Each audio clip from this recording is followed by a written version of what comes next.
management of EM and AD for giving me this opportunity, and certainly I would like to welcome all of you for attending this particular conference. And I think I saw the complete agenda. Not many topics are lined up, and not many people are going to talk about subjects which are very, very relevant. And we had very nice keynote speakers, Vivek, Mr. Paranskaya, as well as Arvind, who have given you a complete overview of what is happening around in the industry, manufacturing, as well as EV. So I'm going to touch on a very, very typical topic of MSMEs, and which is very, very important as far as manufacturing is concerned. So what we have here is role of MSMEs in automotive and EV manufacturing, challenges and opportunities. I perfectly believe wherever there are challenges, there are opportunities. It is your wisdom that lies when a door closes, 10 doors open. So rather than tripping about a door which is closed on you, you should be looking at the number of doors which are opening at. And once you start developing that kind of habit, you will start correlating these two words together. Whenever there is a challenge, there is an opportunity. And I always see in every problem an opportunity, or in every challenge an opportunity. And I never give it up, and that is how I am here existing today. The SME sector has been an integral part of the economy, contributing in GDP, employment and exports. The micro, small and medium enterprises sector contributes to about 30% of GDP, Indian GDP, accounts for almost 45% of exports, which Arvind was also saying.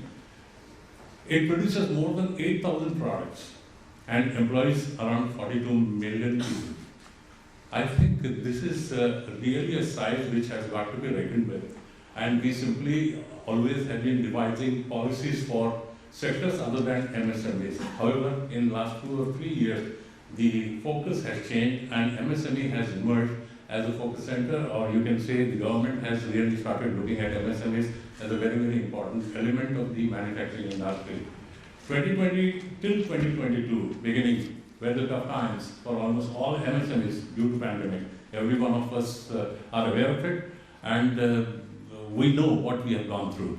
And I'm just going to take the stock of that. Most of you will be totally taking it close to your heart because you have gone through all that. Several of them have started recovering, but there are a large number of them yet to recover.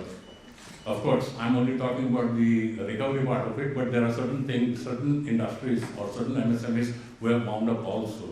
I'm not getting into that, but then yes, certainly the ones who are recovering or the ones who have recovered, I'm really going to spend time on that. Many of them suffered due to the following major reasons. What are they? One of the first and foremost reasons was financial problems. And in financial problems, we had dispersed cash flow, delayed payments, salaries to employees, subsidies delayed, plant maintenance costs. Then the second challenge which was there was high input cost, where the first and foremost was the labor part of it, raw material, long lead times, and inventory costs. Of course, each one of them would require more than 10 to 15 minutes of explanation, but then I'm just compiling all these points together and we can discuss this offline. The third challenge was the demand management. Purchases were postponed, no demands even in the festive season, uncertainties prevailed, and cash reserved. Supply chain management and logistics, delayed deliveries, no transport, too many COVID-related checkpoints. Obsolete technology was one of the things pre-pandemic we did not take stock of. Outdated technologies in manufacturing, marketing, product designs, process and quality as well. And today, I think we have crossed that bridge and then we are going towards technology. Infrastructure, inadequate to cope up with disasters, functional infrastructural problems, vertical and horizontal, the organization. Vertically, you define the functions, horizontally, you define the services. The organizational, meaning what we call as a matrix organization, which takes care of all the anomalies in dealing with a particular production cycle or a manufacturing setup. Then taxation, GST and income tax certainly was one of the biggest hurdles that we had. It is therefore necessary to plan for efficient and effective operation of MSMEs. Following areas need focus. So if we have seen the challenges, how do we really cope up with those? Restructuring. The matrix organization, whenever I say matrix organization, I have defined it. Vertically, we define it as functions, and horizontally, we define it as services. And the moment we create a matrix of functions and services together, each one falls it in place, and we have a seamless manufacturing process defined.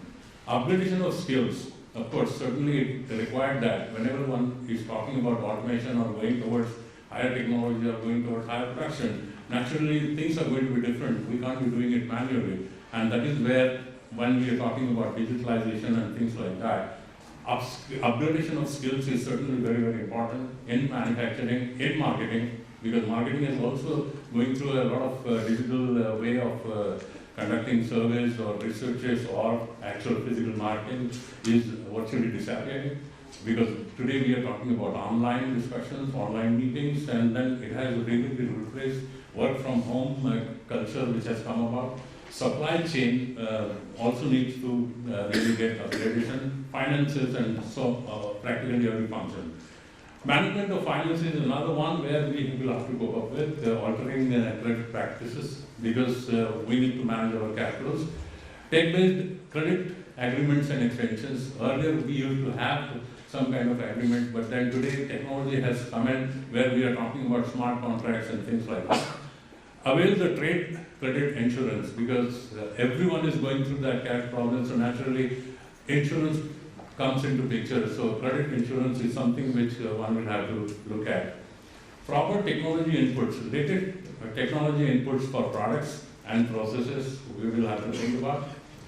Smart manufacturing, of course, C4I4 is already there as a sponsor. Their presentation we saw, Industry 4.0, migration to Industry 4.0 post-pandemic virtually went up. And that is where process automation and digitalization also comes into picture. Effective marketing and global perspective. Outward looking. Basically in our Indian culture, we were always satisfied with whatever we had domestically. I always say that we were always inward looking society. We did not go out, whatever we get from India, or typically in a Pune culture, when I graduated in 1974 in engineering, if we are doing business with Tata Motors or Bajaj Auto, is good enough. Nobody thought beyond that. Or even for securing a job, I always wanted to get a job either in Bajaj Auto or Tata Motors. At that time, it used to be telco. So our horizons were defined totally inward looking. Today, the society has changed. Everyone is looking at India as a base for manufacturing or cost-effective solutions. So naturally, our perspective also has to be much broader and outward-looking. And we have to think global. These are all the jargons which are really floating very well. That you have to think global and act local. Efficient management and strategies commensurate with the growth, because today, whatever growth is taking place, when the entire world is going through recession, except India, I think most of the nations are suffering on a recession part of it. In fact, I have just come out from a conference which I attended in Vietnam, where we had a world conference of all the leaders in economy, in politics, in industry, in manufacturing and whatnot. And the conclusion was that the next 2 years are going to be very, very difficult for most of the countries except India. Because of so many other things which we could keep on debating about it, and then certainly we know that in spite of all the indices which have been flowing around, we have decided to grow, or rather we are going to grow at a GDP of 7.5% even during this year, and certainly we are going to achieve the target of $5 trillion by 2025 and 10 trillion by 2030. One doesn't know whether we will stay back at 10 trillion or we might go beyond that. So naturally, the growth aspect is definitely going to be there. So one has to be very, very positive. Decision making backed up by data. Normally we do a thumb rule sort of a thing. Chalega, ho jayega, casual attitude. No. These are not the days where we will have to talk about business decisions like that. They will have to be backed up by data. It has to be having a proper research, market field acceptance, pilot surveys will have to be conducted, studies have to be done, and naturally competition is definitely going to be there, so you need to have that knowledge of competition also. Following proactive actions to be taken, hand-holding with the government in policy making, taxation, PLI subsidies, etc. We have lots of chambers of commerce, lots of organizations, they keep vibrating with government. And then certainly the problems of MSMEs or problems of the industry in manufacturing or whatever have got to be conveyed to the government while drafting the budgets or drafting the policies for industry. So a hand-holding has got to be there. Earlier, we used to do just the business, that's all. Between customer and supplier, there was a relationship. But today, the ecosystem has broadened. And then we need to have our interactions with the government also, because the government is elected by us, and naturally we can go and ask for certain facilities to be provided to MSMEs. This was more than evident when we were going through that pandemic and we were going through that cash flow crunch, when the government announced 2 or 3 level packages for MSMEs, where virtually we started breathing fresh air. Effective long-term contracting with large OEMs fueling future growth, because the big ones are becoming much bigger. Naturally, we will have to hold their tail, and when we are holding their tail, we have to talk to them on a much longer term, because ultimately they have that long-term planning. Like Arvind was mentioning it, that if we have to grow, we have to invest now, so that they are thinking today for investment for the demand which is going to be generated 5 years hence or maybe 2030. So if we have to hold hands with the biggies, you will have to hold it for a much longer term. So draft your contracts in that manner, at least 5 years, if not 10 years.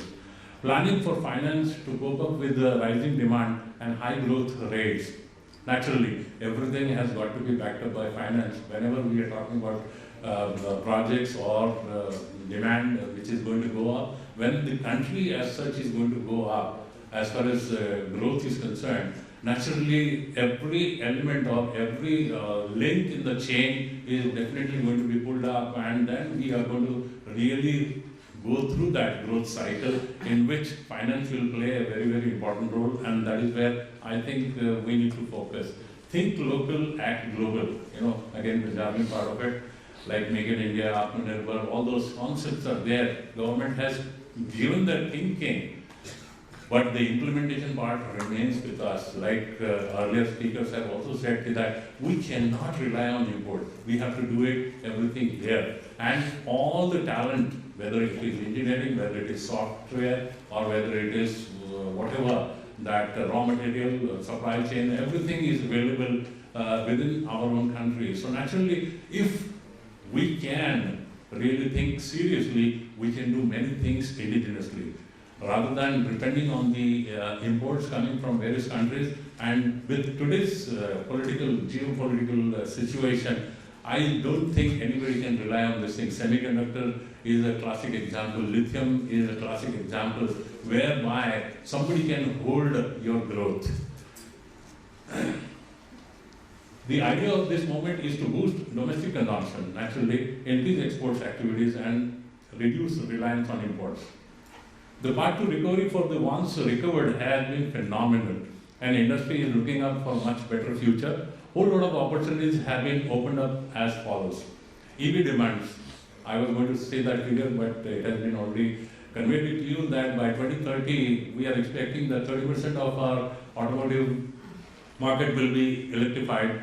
So the numbers are also there. So if we say we're producing 7 million cars, so almost 2 million cars would be electrified. But of course, 5 million cars will still have the IC engines and whatnot. So EV demands are going up, therefore MSMEs will play a larger role in manufacturing of components of EVs, batteries, motors, electronics, software. Meaning when we are talking of growth, we are not talking about only products, we are talking also about the services. Because we cannot neglect services. A lot of MSMEs have been provided various kinds of value-added services through which we achieve that kind of a growth in the GDP. Under China Plus One strategy, major global demand for cost-effective sourcing of products will be catered to by Indian manufacturing sector. So naturally, the entire world is converting on India, and they are looking at India as one of the best manufacturing hubs. Today, we are competing with countries like Vietnam, or in America, South Americans, or in Europe, the erstwhile East European countries, because of the logistics or the supply chain problems. But then, as we have seen it, that the entire world is really feeling that pressure of recession. So everyone is looking at East. In East, we have two countries. One is India and second is Vietnam. Of course, India is much larger on size. Vietnam, although being smaller, but they are very, very efficient people. A lot of MSMEs there. A lot of MSMEs who have absorbed technologies, who have absorbed manufacturing in a much better manner. I will give you an example. The government has taken a target that by 2024, every industry in Vietnam should be Industry 4 qualified. They would like to train 1.4 million students on digitalization. So India is helping them on software, India is helping them providing that kind of a training, etc. So as a country, they are taking those objectives. So why can't we also do the same? In the sense, we have a much larger geography, we have a good population, we have a good talent, we have resources, so we could do it in a much better manner. We could take a larger pie in the marketplace more than anybody else or any other country. The third part is also very, very important. The world major technology companies are exploring partners for absorption of their technology and manufacturing of their products and services in India. So when we are talking about outward-looking approach, you will have to think about doing collaborations, joint ventures, technology transfers, or whatever you have it. And most of these companies are looking at India to create partners here in India. Firstly, to capitalize on the domestic demand, because if you really look at it, where exactly is the demand? Earlier we used to say that the demand lies between India and China, but now nobody wants to go to China, so where do they come? They come to India. And naturally, when we are talking about India, and when India is taking that growth path, so the numbers are also very, very attractive for somebody to come down here and do the investments. Government is proactively supporting on all kinds of foreign investments here, trying to create infrastructure for the companies who want to come here, and in that hand-holding will be done by the companies who are into these kind of domain expertise. And naturally, MSME, when they are playing 30% on the GDP or 45% on exports or 55% on total manufacturing, we will be there to support these objectives of or these mandates of various foreign companies to come down to India and handle it with us. Now, when we are doing that, what are we required to be doing? We will have to raise our levels. We will have to become more digitized. We will have to get into Industry 4.0. We will have to really match the culture which they are used to. We cannot be the manufacturing industry 10 years earlier what we were. So today, if I have to scale up a production for a global level, naturally all these things, they fall in place. So my point of view, if I really look at MSME, I'm very, very hopeful that MSMEs are going to stay and they will really cater to the manufacturing requirements of the industry, not only in India, but across the world. Thank you very much.